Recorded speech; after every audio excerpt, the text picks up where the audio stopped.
लेकिन पेश अब तक नहीं हुए। आज अदालत में यूपी सरकार को इस मामले की स्टेटस रिपोर्ट भी दाखिल करनी है।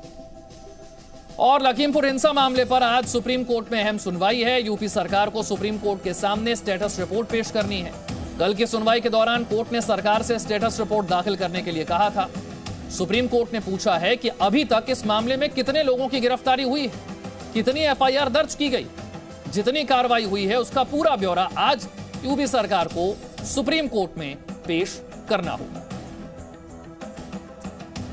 राजू राज हमारे साथ और जानकारी के साथ। राजू, एक तो स्टेटस रिपोर्ट दाखिल करनी है, लेकिन उससे बड़ा सवाल यह है कि 10 बजे तक पेशी होनी थी, आना था उन्हें, आशीष मिश्रा को। 1 घंटा उससे आगे हो गया है, अब तक नहीं पहुंचे हैं। बिल्कुल विशाल, बता दूं कि आशीष मिश्रा को आज क्राइम ब्रांच के सामने पहुंचना था, लेकिन वो नहीं पहुंचे। 1 घंटे से ज्यादा का वक्त गुजर चुका है। अब देखना होगा कि आशीष मिश्रा क्राइम ब्रांच के दफ्तर पहुंचते हैं या नहीं है। लेकिन सबसे महत्वपूर्ण बात है कि आज यूपी सरकार की तरफ से यूपी सरकार के जो वकील हैं उनको सुप्रीम कोर्ट में स्टेटस रिपोर्ट बतानी है कि अब तक इस मामले में यूपी सरकार ने कार्रवाई की है। 8 लोगों की मौत हुई, 8 लोगों के मामले में कितने एफआईआर दर्ज किए गए, कितने लोगों की गिरफ्तारियां हुई, और दूसरा इलाहाबाद हाई कोर्ट में जो मामला चल रहा है उसका स्टेटस रिपोर्ट क्या है। इन तमाम सवालों का जवाब मांगा गया है। अब देखना होगा कि यूपी सरकार की तरफ से जो उनके लॉयर हैं वो कोर्ट के अंदर क्या जवाब देते हैं। उसके बाद जो याचिका लगाई गई थी, चिट्ठी लिखकर एक लॉयर है शिव कुमार त्रिपाठी, उन्होंने चिट्ठी लिखी थी जिसको सुप्रीम कोर्ट ने स्वतः संज्ञान लिया और इस पूरे मामले की सुनवाई करते हुए साफ तौर पे कहा कि लखीमपुर की घटना बेहद दुर्भाग्य आपके पास आऊंगा। आप ये टाइम का मैं कोई पाबंद नहीं हूं, मगर ये मैं जरूर कह सकता हूं कि जैसे आएंगे पूरा सहयोग होगा। एसआईटी जांच के लिए सबसे पहले वहीं पहुंचेंगे। वकीलों के साथ लगातार कांटेक्ट में है? अब ये मैं अभी नहीं बता सकता। सर, आप उनके भाई हैं, परिवार में तो हैं, ये अभी बताना मेरे लिए मुश्किल है, क्योंकि मैं भी यहीं पे हूँ, आप भी यहीं पे हैं। तो हम ये मान सकते हैं कि आज वो पहुंचेंगे? जी बिल्कुल पहुंचेंगे। अब देखिए पहुंचेंगे, जैसे ही लखीमपुर आएंगे सबसे पहले वो जांच एसआईटी टीम के सामने ही जाएंगे। मतलब है वो कहाँ है, कहीं बाहर है?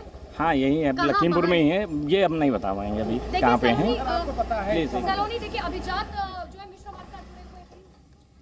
देखिए बताया गया है, राजू मेरे साथ मेरे सहयोगी जुड़े हुए। राजू, ये बताया जा रहा है कि जैसे ही लखीमपुर पहुंचेंगे आशीष मिश्रा सबसे पहले क्राइम ब्रांच के सामने पेश होंगे। अभी कहां है ये नहीं बताया गया, लेकिन ये कहा गया कि जैसे ही लखीमपुर पहुंचेंगे सबसे पहले क्राइम ब्रांच के सामने आएंगे और आज ही आएंगे।